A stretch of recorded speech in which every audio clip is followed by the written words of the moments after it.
Hello and welcome back to part 3 of our Breastfeeding Podcast. So in this third session of our the Golden Thread podcast series, myself, Dr. Errum Mumtaz, Dr. Jennifer Moss Langfield and Dr. Kirran Bilkhu explore the experiences of breastfeeding employees across the NHS. In this session, we talk about how actually a breastfeeding mother is not just clinical, it spans the non-clinical and clinical barrier, and why it's important to ensure that when we advocate for rights, we're advocating for the rights of all women, and not just a subsection. So without further ado, let's go on to part 3. And I hope that women from all different types of work, as well as people who are locums like myself, as well as salaried roles and partners, are all different kind of bits in the game, really, can work out that they will be able to make it work if they want to. It's not exclusive to salaried roles. Again, as we said, so this is for all primary care colleagues. So it's I think all the way down, all the way from administration, all the way to practice managers themselves. This is not a just because you're in admin, it doesn't mean that you're not going to go through that same journey. So it's about making sure that actually everyone feels comfortable doing it at work, and it's the work environment that we're trying to make ready for it, aren't we? That's what we're trying to make sure that people are aware of. Well, actually, this is something that's going to happen hopefully more and more often, because people are going to realize that they can do it, and it's making sure that everybody around them in that work environment, it isn't alien anymore. Actually, it's quite a reasonable ask, and people will accommodate. Okay, so Kirran, thank you so much for waiting patiently, and I know that you've got some really useful information going, about breastfeeding and returning to work. So I'll let you introduce yourself, and it would be great if you could continue with your presentation as well. Yeah, thank you. Well, it's an absolute delight to be here. Thank you so much for having me as part of this discussion. Just to start with, I'll just explain a bit of context as to why I'm here and part of this. So I work as GP locally in Nottinghamshire, but my other hat is that I lead the Return to Work scheme for the Phoenix programme, which is our GP workforce and development scheme locally in Nottingham and Nottinghamshire. We've been supporting GPs coming back into work after career breaks. Any GP that's been off for any reason for 3 months or more, we help them in their transition back to work. And we've been doing that since January 2020. And actually, that's how Jen and I met. So we met when Jen was actually heavily pregnant with Barney. We ran a face-to-face event, which was called Learn with Baby. And we ran this pre-COVID. We put on some CPD, allowed people to bring their babies along, and it's just a little bit of sort of peer support, but also offered a little bit of sort of mandatory training, that sort of thing, and really just discuss the journey of returning back to work. And our scheme's evolved quite a lot over the last sort of 3.5 years.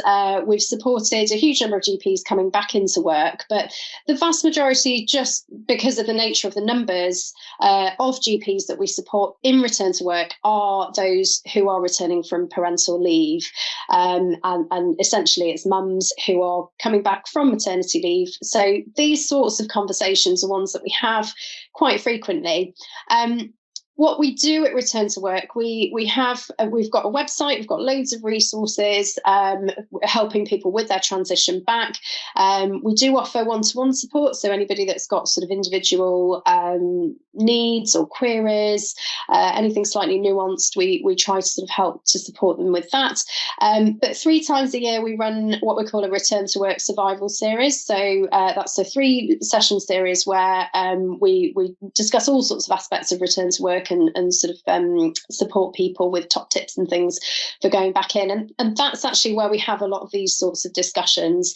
And we also have a WhatsApp group for new mums as well, new GP mums. And again, often people will throw out questions or queries regarding these sorts of things that they're not too sure about. And that's actually really helpful, because the peer support in all of this is often more helpful than giving somebody a set of legislation or rules or, you know, some sort of guidance to read through. Often this is about helping people talk about personal experience. So, and that's why this conversation is actually really helpful for people.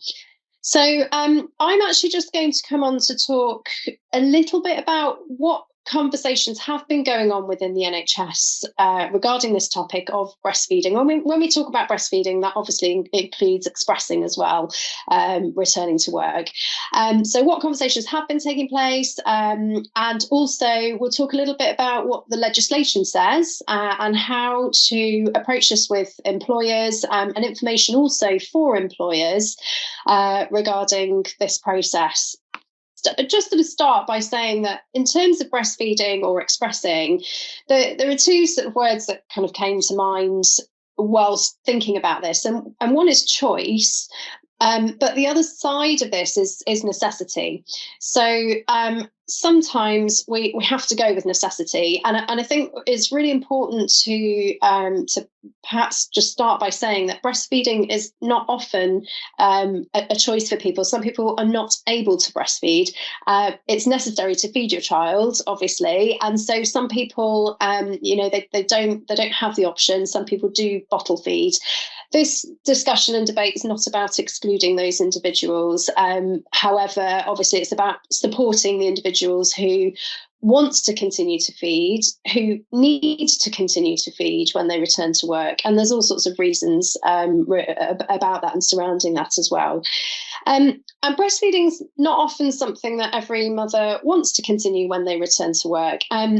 I've got two slightly older children, so now they're 7 and 5 years old, but neither of my children would take a bottle at all. And so that left me, when I was off on maternity leave, they were solely dependent on me for their feeding. And actually I saw return to work as a real sort of empowering opportunity for me to almost be released from that sort of dependence from my children. So actually for me, it was the right thing to do to stop feeding. I mean, by the time I returned from maternity leave, they were a little bit older and they were able to cut feed anyway. So that was, you know, obviously I had that as an option. But it's just really to say that we know that not everybody can breastfeed, and we know that not everybody wants to continue. And sometimes it's not the right choice for people. So I think, you know, that's also just important to start with. We've already sort of said that this is not often a topic that's discussed or seen to be done in the workplace, and working within the NHS, you know, it seems quite surprising that actually that's still quite, you know, still quite rare to see it or to talk about it. But this is all really, it is about choice. So having today's discussion really is about empowering people and giving them information and really just making the right decision for them. And that's for employees and employers as well. And, you know, in primary care, obviously, we work in individual practices. So there's many employers that will never have encountered this situation before of an employee wanting to sort of want to do this process. So it's just helpful, as we say, to cover this. We're quite fortunate in primary care, just in the way that our facilities work, that, as Jen mentioned before, we as clinicians, we do have our own rooms. They're private, they are lockable, and they are individual spaces. And in most workplaces, we do have access to fridges as well. So and those probably the two of the key things that are needed in order to facilitate the process of breastfeeding within primary care. Just to move on then about some of the discussions that have taken place and some of the awareness that's been raised over the last sort of 12 months or so. When we initiated this conversation, Errum and I had a chat a couple of months ago about things and a bit of initial discussion. And so I just thought I'd go away and have a look at what's out there, what actually has been talked about within the NHS. And really interestingly, there was quite a recent BMJ article which was published in August 2022, so exactly 12 months ago, and the title of it is that NHS staff get insufficient support to breastfeed when returning to work. So This was a survey which was conducted, initiated by two child and adolescent psychiatry trainees, and they both had quite adverse experiences when they returned to work breastfeeding. Dr. Holly Harefield and Dr. Jenny Collier are the names of the two trainees that initiated this survey. And they sort of obviously got together and decided to conduct an initial survey just purely on medics and medical staff. The initial survey covered 519 medics within the NHS, and they got feedback on experiences, their experiences. And then actually the survey then went on to become a lot more widespread, and they linked up with the Royal College of Midwives, and the survey was circulated through social media and eventually then received 1,200 responses, so a huge number of responses. So there's a lot of discussion which has taken place about this. There's a huge amount of engagement which has taken place about this topic over the last 12 months. So this really predominantly applies to secondary care. However, it's quite interesting just to get a bit of an insight as to what sorts of things that they found. So in terms of people's experiences, 79% of respondents were still breastfeeding when they returned to work. So that's actually seems like a hugely high percentage of people. I think the one consideration here is that this is NHS staff, so it's not just medical staff. It's staff across the board. And one of the things to sort of take into consideration here is also that a lot of people have financial pressures to return to work a lot earlier. So that percentage of people who are breastfeeding when they returned, we're probably coming at this from a salaried GP model where most people take 12 months off on maternity leave. It's fairly sort of standard, and as you say, but actually a lot of people are returning to work for various reasons a lot earlier than that. And so therefore within secondary care, high percentage are still feeding. 59% wanted to continue feeding. So again, still quite a high percentage of people wanted to carry on that process. 90% didn't know that they needed to inform their employer. And 78%, nearly 80%, didn't know that there was a local policy. And only 7% said that they'd been informed actively by their employer about the policy for breastfeeding within their trust or within their workplace. Only 6% of people had a full risk assessment on their return to work. So only 6% really had a proper discussion with their employer about the practicalities and got taken through facilities and sort of how to do this. More than half weren't given the basic facilities they needed, and we'll move on to just discuss what people actually need. 50% didn't have a lockable room. 55% were interrupted while expressing.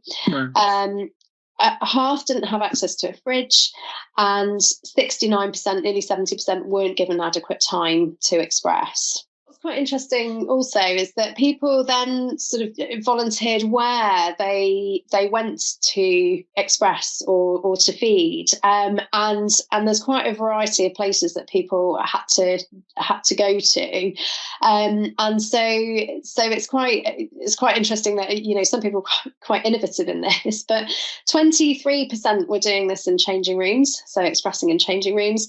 25% were going to their cars, going back to their cars in the car park. 32% in toilets, and 15% in cupboards.